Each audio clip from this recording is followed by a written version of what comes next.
The Well of Life by Lynda Georgeson. How important are wells? In Australia today, we do not see the use of traditional wells very much. However, our wells, or storehouses of water, are there in the forms of dams, lakes, rivers, creeks, and bores. All wells of every kind have one thing in common.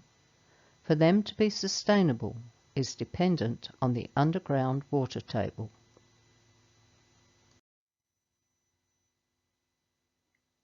We sometimes see flooding occur, but this only means that the water is rising faster than the drainage system or earth is able to soak it up.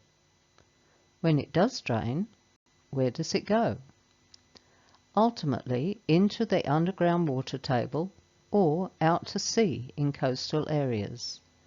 That is why when there is an easing of rainfall, flooded areas can quickly look dry again.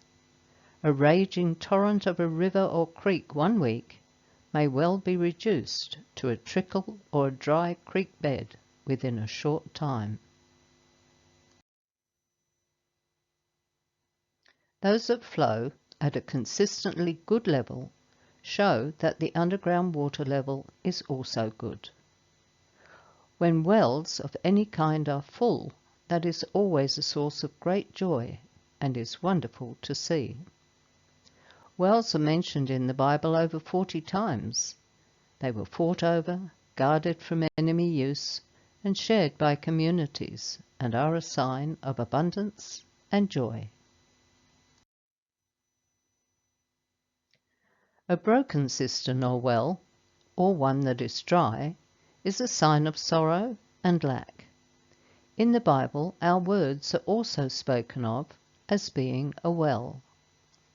The mouth of a righteous man is a well of life. The words of a man's mouth are as deep waters, and the wellspring of wisdom as a flowing brook.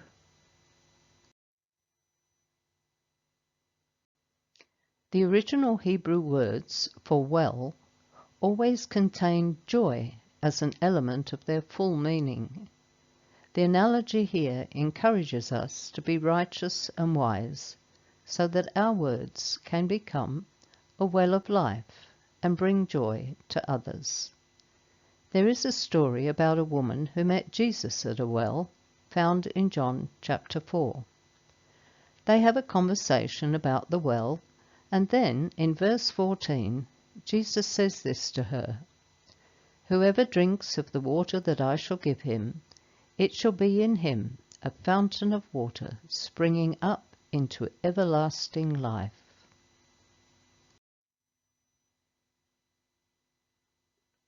He is speaking of himself as the living water, as it says in John 7 verse 38. "He who believes in me, as the scripture has said, out of his heart will flow rivers of living water."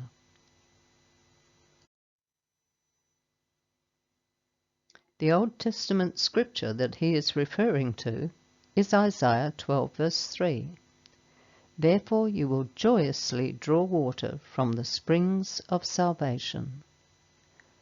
Our prayer for you is that you would invite Jesus, who is the wellspring of life, to come into your heart as a source of joy and salvation.